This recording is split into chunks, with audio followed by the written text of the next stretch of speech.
ప్రేమను వర్తిస్తున్నాయా మాకు ఏ రీతిగా వర్తిస్తలేదయ్యా ఎంత వర్తించినా నువ్వేనయ్యా రోజులో ప్రతి ఒక్క అడుగు పాడుగా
తలపోసుకొనుచు నీ పాదాలు చేరానయ్యా,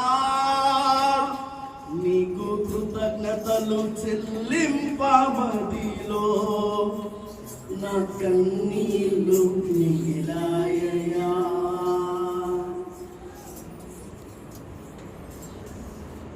మహాపరిశుద్ధుడా, మహోన్నతుడా, జీవము కలిగిన తండ్రి, జీవాధిపతి, సర్వలోక సృష్టికర్త, సర్వలోకనాథ, అత్యున్నత సింహాసనపై ఆసనడి ఉన్నవాడా, వేవేల దూతలతో నిత్యము పరిశుద్ధుడు పరిశుద్ధుడు పరిశుద్ధుడు పరిశుద్ధుడు అని కొనియాడబడుచున్న మా గొప్ప తండ్రి, నీకే వందనాలు, స్తుతులు, స్తోత్రాలు చెల్లిస్తున్నాము. తరాలు మారినా, యుగాలు మారినా, మారని మా గొప్ప తండ్రి మీకే వందనాలు చెల్లిస్తున్నామయ్యా. ఈ యొక్క 2026వ సంవత్సరంలో అయా గడిచిన జనవరి మాసమంతా అద్భుత రీతిగా కాచి కాపాడి భద్రపరిచి అయా ఈ యొక్క ఫిబ్రవరి నెలలోకి మమ్మల్ని అందరినీ కూడా ప్రవేశపెట్టిన మీ ప్రేమంతటిని బట్టి మీకు వందనాలు స్తుతులు స్తోత్రాలు చెల్లిస్తున్నాను అయ్యా. ఎందుకంటే ఈ దినాన్ని, ఈ తరుణాన్ని, ఈ సమయాన్ని, ఈ క్షణాన్ని అయ్యా చూడక ఎందరో మాకంటే గనులు, శ్రేష్ఠులు, ఐశ్వర్యవంతులు, ధనమో ఘనమో కలిగి ఉన్నవారు అయా ఈ లోకాన్ని విడిచి వెళ్ళిపోయారయ్యా, గతించిపోయారయ్యా. అయినను ఇంకనూ అల్పులమైన మమ్మలను, అయోగ్యులమైన మమ్మలను, ఏ మంచితనం లేని మమ్మలను, దీనులమైన మమ్మలను ఇంకనూ కాపాడుతున్నందుకు మీకు వందనాలు చెల్లిస్తున్నాము. ఇంకనూ భద్రపరుస్తున్నందుకు మీకు వందనాలు చెల్లిస్తున్నారు. నీ కృపను, నీ దయను, నీ వాత్సల్యతను అయ్యా మా ఎడల, మా జీవితాల ఎడల అయ్యా మా కుటుంబాల పట్ల, మా సంఘం పట్ల, మా సంవాసము పట్ల అయ్యా మీరు చూపిస్తున్న విధానములకే మీకు వందనాలు స్తుతులు స్తోత్రాలు చెల్లిస్తున్నాము అయా. నిజమే మీరు చేసే మేలులకై అయా, మీరు చేసే ఉపకారాలకై ఏమిచ్చి నీ రుణము తీర్చలేము. కానీ బ్రతికినంత కాలమని సన్నిధానంలో అయా సజీవ సాక్షులుగా బ్రతికే కృపని దయచేయమని అడుగుచున్నామయ్యా. అయా మీరు చేసిన మేలును తలంచుకుంటూ ఉంటుండగా అయా మా కన్నీళ్ళు అయా ఆగటలేదు అయ్యా. దయతో మీరు మమ్మల్ని జ్ఞాపకం చేసుకోమని అడుగుచున్నాము. మీరు చేసిన ప్రతి మేలును బట్టి మీకు వందనాలు స్తుతులు స్తోత్రాలు చెల్లిస్తున్నాము. అదే కాల సమయంలో అయా మేము చేసిన స్థుతుల పైన అయా స్తోత్రాల పైన మీరు ఆశ్రయుడైనందుకు మీకు వందనాలు స్తుతులు స్తోత్రాలు అయా. నీ సన్నిధిని మీ ప్రసన్నత ఇక్కడ ఉంచినందుకు మీకు వందనాలు స్తుతులు స్తోత్రాలు చెల్లిస్తున్నాము అయా. పరిశుద్ధ సంఘముగా నేను ఆరాధన చేసినప్పుడు అయా మీరు ప్రతి ఒక్క బిడ్డని మీరు దర్శించినందుకే మీకు వందనాలు స్తుతులు స్తోత్రాలు చెల్లిస్తున్నామయ్యా. వాక్య జ్ఞానంలోకి మేమందరం కూడా వెళ్ళబోచి ఉండగా అయా నీకు స్వరాన్ని మా అందరు కూడా వినిపించమని అడుగుచున్నాను. ఆత్మీయమైన మన్నాలతో అయా మమ్మల్ని అందరినీ కూడా తృప్తిపరచమని వేడుకుంటున్నానయ్యా. నాకు మాకు కావాల్సిన వర్తమానాన్ని మీరు మాకు అందించమని అడుగుచున్నాను అయ్యా. నీ దాసుని సిలువ చాటును మరుగుపరచండి, ఏడంతల ఆత్మతో అభిషేకించి నాకు మాకు కావాల్సిన వర్తమానాన్ని అందించమని వేడుకుంటున్నానయ్యా. జరుగుతున్న ప్రతి కార్యక్రమాన్ని మీకు హస్తాలకు అప్పచెప్తున్నాము అయ్యా. ఇంకా కొద్ది క్షణాల్లో నీ పరిశుద్ధమైన శరీరంలోను, రక్తంలోను అయ్యా మేమందరం కూడా పాల్పంపులు పొందుతూ ఉంటుండగా యోగ్యమైన రీతిలో పాల్పంపులు పొందే కృపని దయచేయమని వేడుకుంటూ మీకు సమస్త మహిమ, ఘనత, ప్రభావములు ఆరోపిస్తూ యేసు వారి అతి పరిశుద్ధమైన నామములో అడిగి బ్రతిమలాడి వేడుకొని పొంది ఉన్నామా పరమ